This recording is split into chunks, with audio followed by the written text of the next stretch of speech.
Senator Asuko Ekpenyong, Senator representing Cross River South. I come by way of Order 41 and 51. The matter for discussion shall, if possible, be referred to the President of the Senate before commencement of the day's sitting, and the President of the Senate shall refuse to allow the claims unless he is satisfied that the matter is definite and urgent.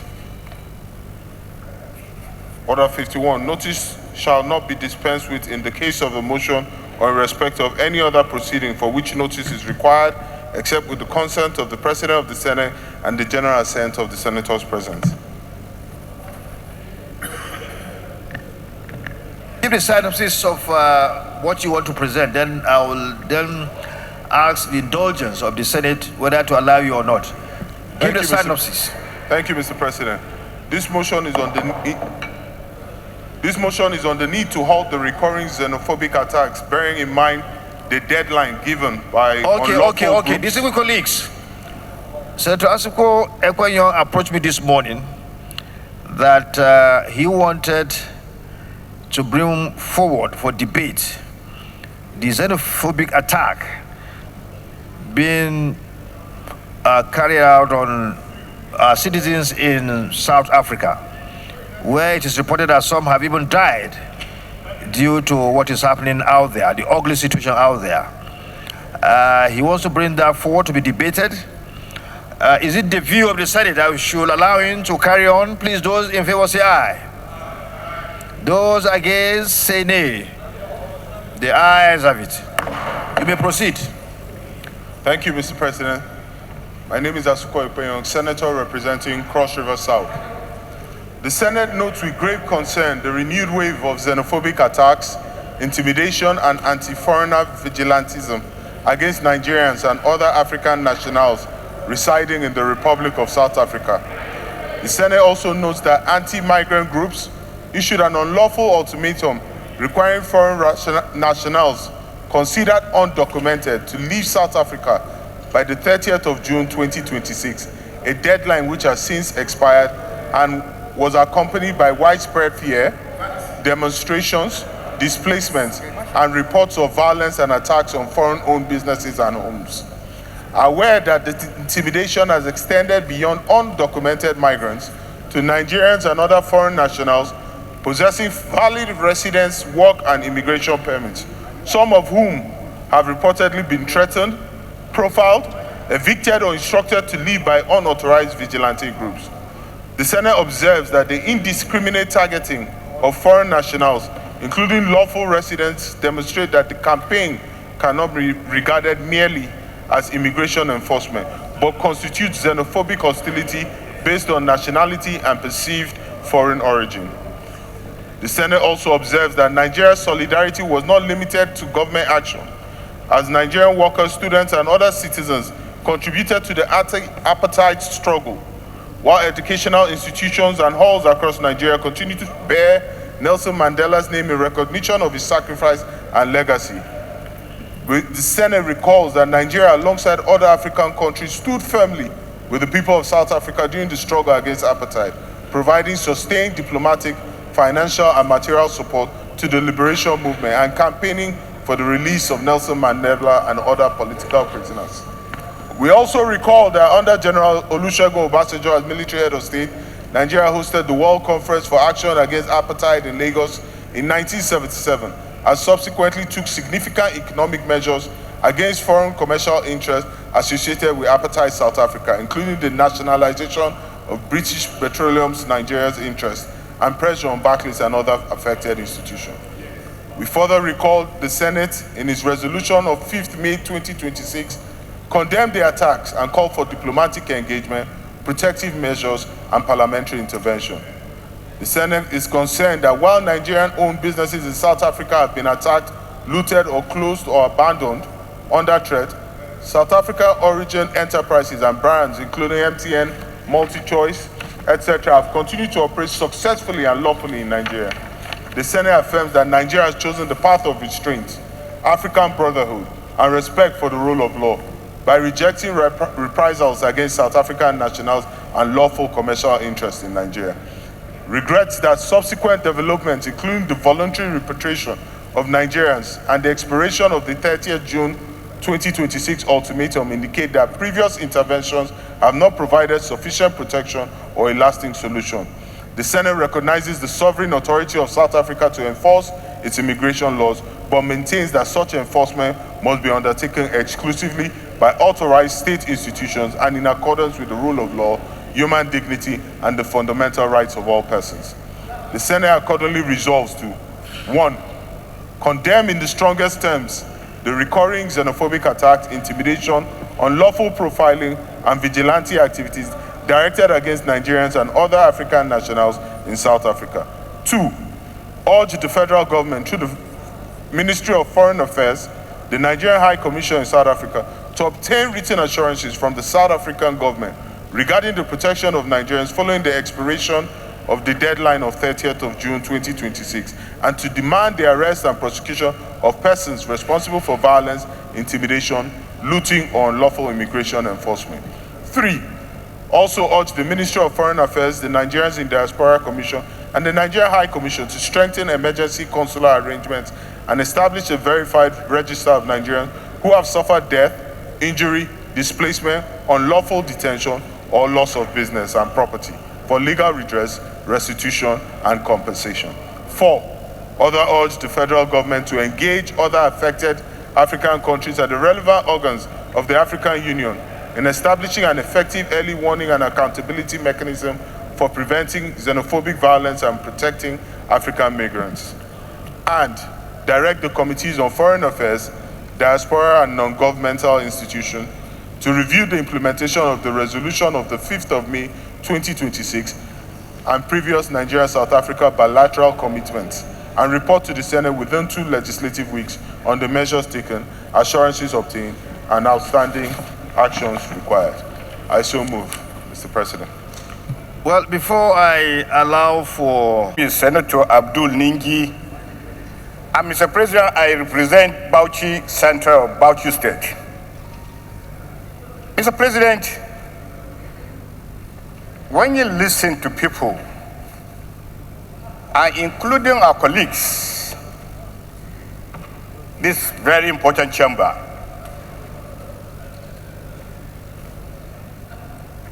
and the catchword is caution. Mr. President, we cannot pretend that those killed are not human beings. Neither can we pretend those killed are Nigerians. Mr. President, this issue has been in the front burner for almost 2 months. And this chamber had a luxury to discuss this matter. I recall the very strong language that my brother Senator Adam Oshimole used, which a cross-section of the media condemned. Mr. President, this chamber is people's chamber. We are representing Nigerians in Nigeria and diaspora. And when you say caution, what do you mean by that? When the government says caution, what does the government mean by that? Caution like that, like how? Nigerians have been killed left, right, and center. And there has never been any action except to condemn this thing by mouth. This xenophobic attack is not done by mouth. It's done physically. You imagine, Mr. President, somebody in his own house, somebody in his own place of business, without no notice, and then mobs begin to chase that man, kill him, burn him. As we are talking today, over 1,200 Nigerians are already being evacuated. And what does the government do? Caution. Caution what? Caution what? Are we not Nigerians? Don't Nigerians deserve to live in other countries? Even if they are armed robbers, even if they are criminals, are they supposed to be killed in that kind of manner? And that's why countries like United States of America is different. And that's why you could see the connection between United States citizens and their country. Here we don't care. It doesn't matter. Yet, the cornerstone of Nigerian foreign policy is Africa. But that has to change. We must show Nigerians in diaspora that we care. We must show that we care, that we have a government that can protect them. Simplicity, Mr. President, talking, lamenting, is not going to take us anywhere. There has to be an action. And actually, let's sever diplomatic relationship with South Africa. Let's sever relationship with South Africa. So if we do that, we are sending a signal. But every time we come here to this chamber, and I like the motion presented by my younger brother Suko. We can't keep quiet, Mr. President. Enough is enough. Silence is no longer golden. A so-called giant of Africa. Our citizens are being killed left, right, and center, and all that we do here is caution my foot. Pardon me for using that language. There must be an action. And this chamber, Mr. President, must rise to this occasion and tell the federal government that it's enough. Severe relationship with South Africa. Severe complete relationship with South Africa. Thank you. You have exhausted your time. And I said he was going to speak last, but I can see Senator Babangida was saying he wants to speak. I will give you 1 minute because Yahya Abdullahi representing the good people of Kebinov. Mr. President, I rise to align myself with all the presentations that have been made by my colleagues. And I also respect their candor and their indignation at what is happening in South Africa today. I also endorse the position, which I have seen with my own eyes, that has been adopted and expressed in this chamber by the distinguished Senator Babangida about the squalor and the lack of funding that is existing in our foreign missions all over the world. This is not what Nigeria represents. And I think the most important thing is to get our foreign affairs and its institutions in order. Mr. President, I am an old university teacher. We are some of the people who laid down our reputations and our lives in the struggle for the independence and anti-apartheid movement in South Africa, Zimbabwe, Angola, Mozambique, South Africa, Southwest Africa now, Namibia. I was also a member of the Nigerian National Committee Against Apartheid. We traveled as a delegation of the federal government all over the world, including the former Soviet Union, trying to get whatever assistance we can get for the ANC, for SWAPO, for MPLA, for Frelimo in Mozambique. Mr. President, what is happening today in South Africa should not be misconstrued or seen mainly from its outside appearance. What is happening today, at the risk of being unpopular here, is a coordinated effort to destabilize that country, to remove the African National Congress from power. First, from the former white minority government, with the aid of the United States of America, where former apartheid rulers have complained that they are being oppressed, forgetting the more than 100 years of oppression that they have meted to black South Africans. On the other side, there's a mobilization now on the black side, mainly from former President Zuma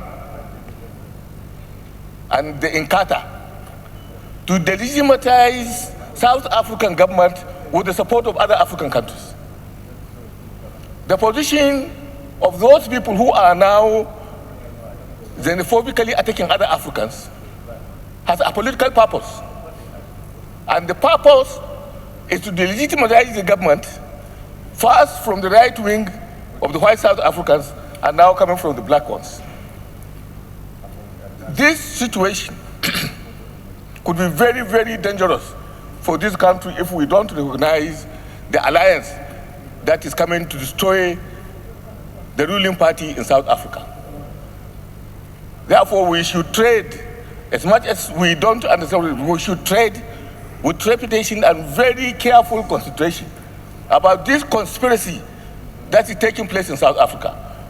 Mr. Chairman, as much as I endorse the sentiments that have been expressed here, I think we should think these things through very thoroughly so that appropriate action can be taken to support the government of South Africa against these countervailing forces that are trying to destroy and destabilize it. Thank you.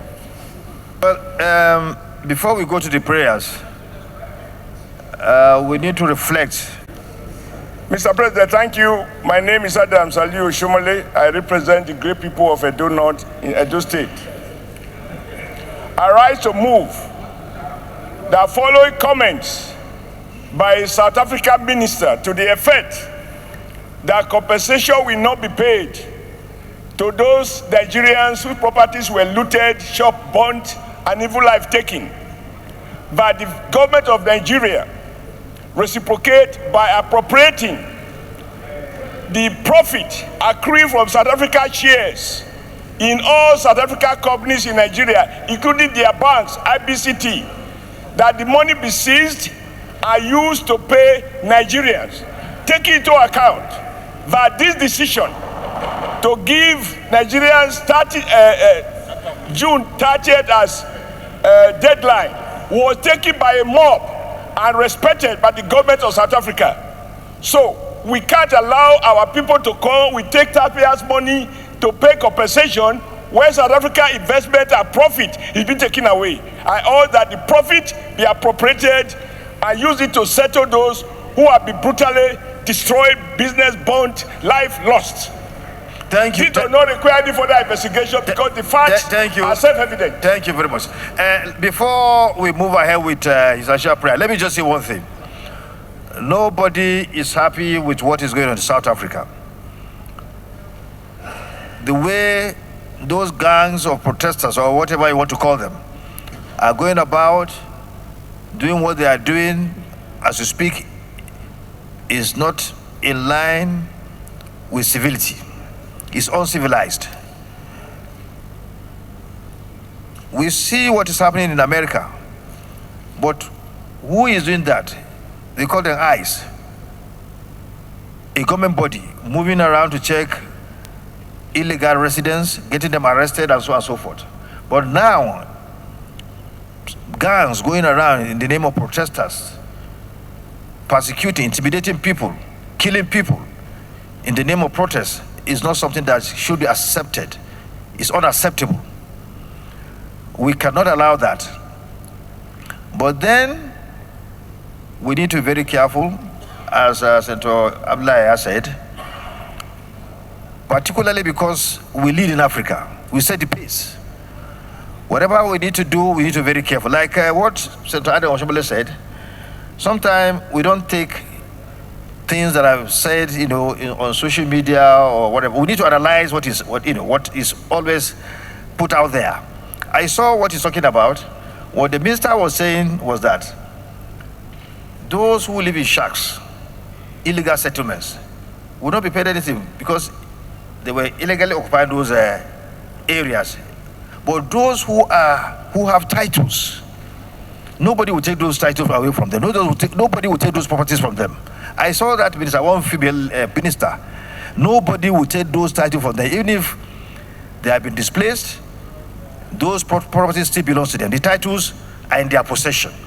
But that's not an excuse. Why do you even allow them to be displaced in the first place? And what even Senator Yahya is talking about,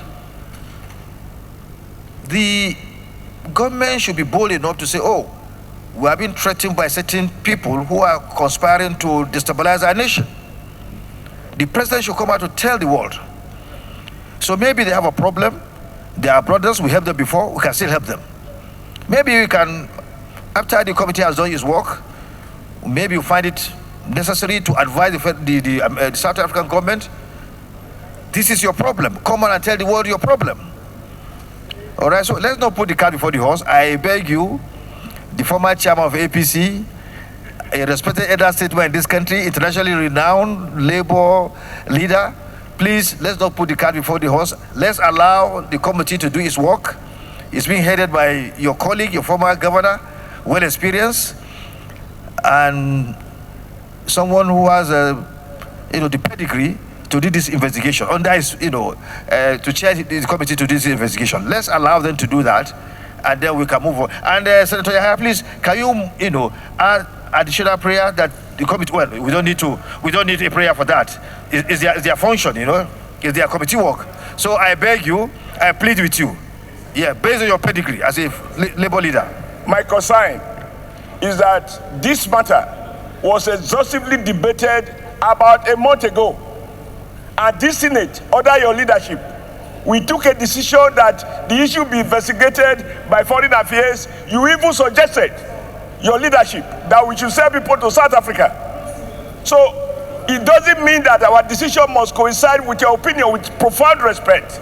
Okay, what we do, you want we us tell to the be careful committee until the people are killed. Senator Shobali, when one the man committee monopolize madness, there can be no peace. Okay, Chairman Committee on Foreign Affairs, you are given 2 weeks to submit your report so that we can take decisive action on this matter. Chairman, is there any member of Foreign Affairs Committee here? Okay. Yes, I'm here. So 2 weeks. Chairman, Foreign Affairs Committee. Mr. Chairman, Foreign Affairs Committee. Chairman, Foreign Affairs. Chairman, Foreign Affairs. Please, we would like you to table your report in respect to what is happening. This xenophobic attack against Nigerians and other nationals in South Africa. We would like to have that information so that we can take action on the matter. So we give you 2 weeks to submit your report. So thank you, Senator Shobale, for showing understanding. And let me commend everyone that contributed.